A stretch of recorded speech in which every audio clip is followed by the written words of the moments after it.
की बैठक। साथियों, लंबे अरसे से हमारे जितने भी साथी हैं ना, सबको इंतजार है। चलिए, आज कुछ बिग इंफॉर्मेशन हमारे संविदा कर्मियों के लिए जो निकल के सामने आ रही है, आज उस पर चर्चा करेंगे। और आप लोगों का किया गया क्रियाकलाप, यानी जो कार्य आपने पूर्व में किया है, उसका क्या परिणाम देखने को मिल सकते हैं, इस पे भी हम लोग जानकारी लें। बात करते हैं कि जिस तरह से रेगुलर धरना प्रदर्शन किया गया अपनी बातों को सरकार तक पहुंचाने के लिए, आपको याद होगा संख्या की स्वयंसेवक, न्याय मित्र, ग्राम कचहरी सचिव, ग्राम रक्षा दल के साथी, हमारे वार्ड सचिव के साथी, इनके साथ साथ आपको याद होगा चौकीदार, ये लोग जो प्रदर्शन पटना में किए थे। एक छोटी सी झलक जो चौकीदार का है, आप लोग देख सकते हैं साइड स्क्रीन में।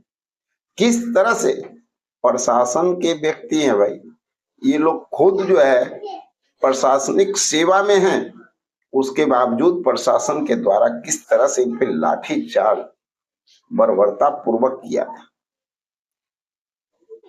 तो आपको क्या लगता है, इस तरह का लगातार जो मेहनत किया जाता है, तो आखिर सफलता उन्हें नहीं मिलेगी क्या?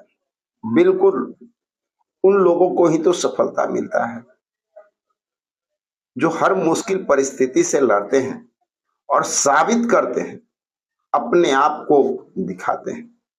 याद कर लीजिए साथियों, हमारे शिक्षा प्रेरक, लोक शिक्षक, वित्त रहित शिक्षक गांधी मैदान में किस तरह से लगातार प्रदर्शन करते रहे, और जब वक्त आता है फल लेने का, यानी कुछ उपलब्धि प्राप्त करने का, कुछ सम्मान पाने का, जो उनका अधिकार है, जिसके लिए वो लगातार प्रयास कर रहे थे, जब उनकी मांग पूरा होने की बात आती है, उस समय सरकार के अंदर एक अलग खलबली मच जाती है और लोगों के द्वारा एक बात सामने आना सिंपल माना जाता है कि सरकार खुद स्थिर नहीं है। यानी जनसेवा तो गया भाई, सरकार स्थिर होगी तभी तो जनसेवा होगा ना। ये समस्याएं जो है हमारे संविदा कर्मियों के लिए काफी घातक हो रहे हैं। हमेशा इनका मांग इन्हीं सब वजहों से ज्यादातर जो है डिस्टर्ब होता आता है। एक एग्जाम्पल हम लोग लेते हैं, हाल फिलहाल में बजट सत्र हुआ, विधानसभा सत्र चला उस दौरान, और उस विधानसभा के अंदर बहुत सारी बातें हुई संविदा कर्मी, आउटसोर्स कर्मी को लेकर। बहुत सारे विभाग पे चर्चाएं हुई, उम्मीद जागा, लोगों का हौसला बढ़ा,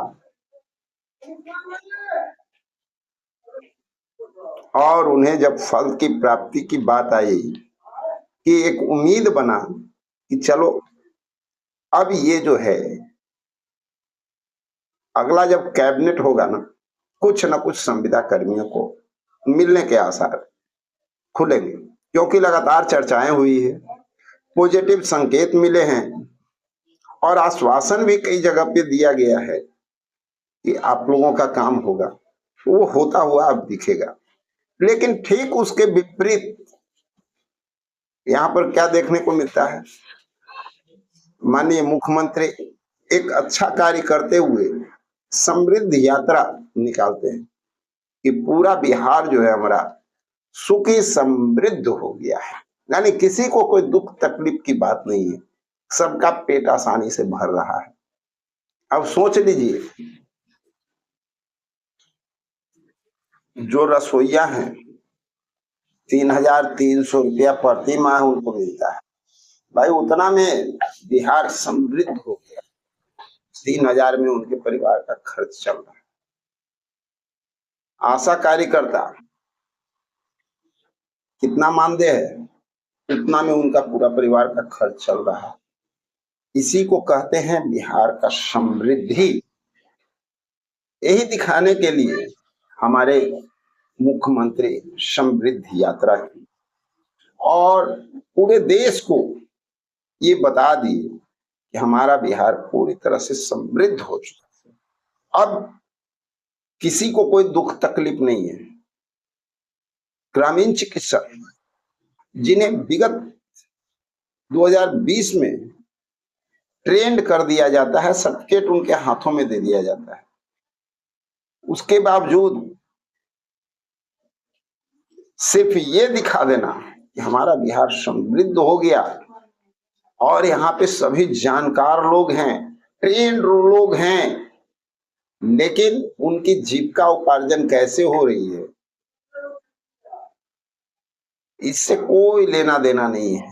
दुनिया कागज पे देखती है कि भाई यहाँ समृद्धि है, यहाँ ट्रेंड लोग हैं, यहाँ अच्छे लोग हैं, यहाँ अनुभवी लोग हैं, लेकिन उस अनुभव का क्या, उस ट्रेंड लोगों का क्या जिनको काम दिया ही नहीं जाता है,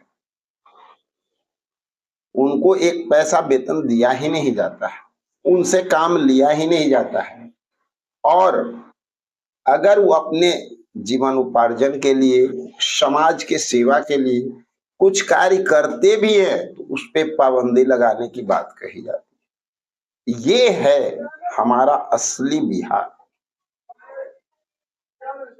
एक उम्मीद का किरण जो कैबिनेट से जुड़ा हुआ, जितने भी 48 विभाग के हमारे संविदा कर्मी, सभी लोग एक उम्मीद लगा करके बैठे हुए हैं, कब कैबिनेट का डेट आएगा, कब हम लोगों के लिए कुछ बात होगी, कब हमारा फाइल वहां तक पहुंचेगा, कब हमारी मांगे पूरी होगी, कब हम अपने परिवार को सही ढंग से भरण पोषण कर पाएंगे। इस पे सरकार का नजरिया कहीं कुछ नजर नहीं आ रहा है। सिर्फ नजर आ रहा है तो क्या नजर आ रहा है साथी? सुखी समृद्ध सब हो गए हो, अब टेंशन लेने की जरूरत नहीं है। सबसे अगर दुखी इस दुनिया में कोई है तो वो सरकार है, और हमेशा सरकार स्थिर रहती ही नहीं है। चाहे जितनी सीट पे चुनाव हो, सभी सीट एक पार्टी को दे दिया जाए, पूर्ण बहुमत छोड़ दीजिए, सर्व बहुमत दे दिया जाए, फिर भी वो सरकार अगर स्थिर न रहे तो उस राज्य का भविष्य क्या होगा आगे आपको पता होगा। सोच लीजिए, अब जनता क्या कर सकती है? जनता अगर सब कुछ देने के लिए तैयार है कि 5 साल सही ढंग से हमारा काम हो, लेकिन यहाँ क्या हो रहा है कि भाई हम स्थिर नहीं है। अब जनता क्या करके दे कि लोग स्थिर हो और लोगों का ध्यान जो है जनता के कार्यों में जाए। संख्याकी स्वयंसेवक, इनके लिए बहुत सारी बातें निकल करके सामने आई, और बातें सिर्फ जुमलेबाजी नहीं, ये हकीकत भी। जब विजय चौधरी जी ने आश्वासन दिया था कि इन लोगों का काम, अब आप लोग का काम तत्काल होगा, सरकार चिंतित है, इनका नाम चेंज करने की बात आई, विभाग चेंज करने की बात आई, लेकिन कम से कम जो इंसान संख्याकी स्वयंसेवक में ऑलरेडी काम कर चुके थे उन लोगों का जीवन तो सुधर। लेकिन आगे की जो प्रक्रिया है, सचिवालय का जो कार्य है, वो लमसम स्थिर के बराबर नजर आ रहा है। और कैबिनेट की तिथि की अगर बात किया जाए तो कैबिनेट की तिथि कब होगी ये कहना अभी के समय में मुश्किल ही लग रहा है।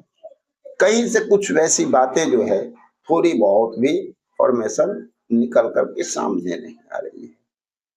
हमारे न्याय मित्र हो गए, कार्यपालक सहायक हो गए, ग्राम कचहरी सचिव हो गए, ग्राम रक्षा दल हो गए, वार्ड सचिव हो गए, एएनएम हो गए, एनएचएम के कर्मी हो गए, शिक्षा प्रेरक हो गए, शिक्षा सेवक हो गए, लोक शिक्षक हो गए, आपदा मित्र हो गए, ग्रामीण चिकित्सक हो गए। सभी लोग उम्मीद का किरण पाल करके बैठे हुए। अब ये इंतजार की घड़ी कब तक समाप्त होती है ये देखना अभी दिलचस्प होगा। तो चलिए हम सब लोग भी वेट कर रहे हैं और लगातार आप लोगों के लिए एक एक छोटी छोटी न्यूज निकालने का पूरा प्रयास कर रहे हैं, अंदर तक जानकारी निकाल रहे हैं। और जब पूरी तरह से खंगालने के बाद इस तरह की बातें निकल के सामने आती है तो विवश होकर के आप लोगों के सामने ये बात रखने पर हम लोग विवश हो जाते हैं। हमें उम्मीद है कि आप लोगों का सहयोग और समर्थन लगातार मिलता रहेगा, जिससे हमारा मनोबल भी बढ़ा रहे और हम भी जो है आप लोगों के लिए रेगुलर आपकी सारी जानकारी को निकालने का प्रयास लगातार करते रहे। और जो साथी छूट जाते हैं, जिनकी आवाज बुलंद अभी नहीं हो रही है, वो लोग भी अपना नाम कमेंट बॉक्स में दे सकते हैं, अपने विभाग के बारे में दे सकते हैं। आपके लिए भी रेगुलर जो है सरकार से गुहार लगाने का काम हम लोग करेंगे। बाल दीदी को एक बार फिर कहना चाहेंगे कि आप लोग थोड़ा सा एक्टिव मोड में रहें और अपने आप को फ्रंट लाइन में लाने का प्रयास करें, क्योंकि आप लोगों के लिए कहीं दूर दूर तक अभी कुछ भी नजर नहीं आ रहा है। हम काफी जानकारी निकालने का प्रयास कर रहे हैं, लेकिन कहीं कुछ नजर नहीं आ रहा, अंधकार में है। तो आप लोग फ्रंट लाइन में आने का प्रयास करें, ठीक है। और आप लोग को बता दें कि हमारे शशि यादव लगातार जो है आप लोगों के लिए आंदोलन पे रहती हैं और आप लोगों के लिए जितने भी कर्मचारी हैं सभी पर चिंतित रहती हैं। उनके कार्यों को आगे बढ़ाने में उनका बहुत बड़ा योगदान होता है। तो आप लोग, जो लोग ऐसे लोग हैं जो समाज के द्वारा अपेक्षित किए जा रहे हैं, सरकार के द्वारा उपेक्षित किए जा रहे हैं, जो अभी सरकार के मुख्य धारा में नहीं आ रहे हैं, जिनकी चर्चाएं नहीं हो रही है, उन लोगों को एक बार उनसे संपर्क करना चाहिए और थोड़ा सा अपने आप को फ्रंट लाइन में लाने का प्रयास करना चाहिए। तो साथियों, मिलते हैं, कुछ और महत्वपूर्ण जानकारी जब निकल करके सामने आती है तो उसको लेकर के आप लोगों के बीच में आते हैं। जब तक के लिए जय हिंद।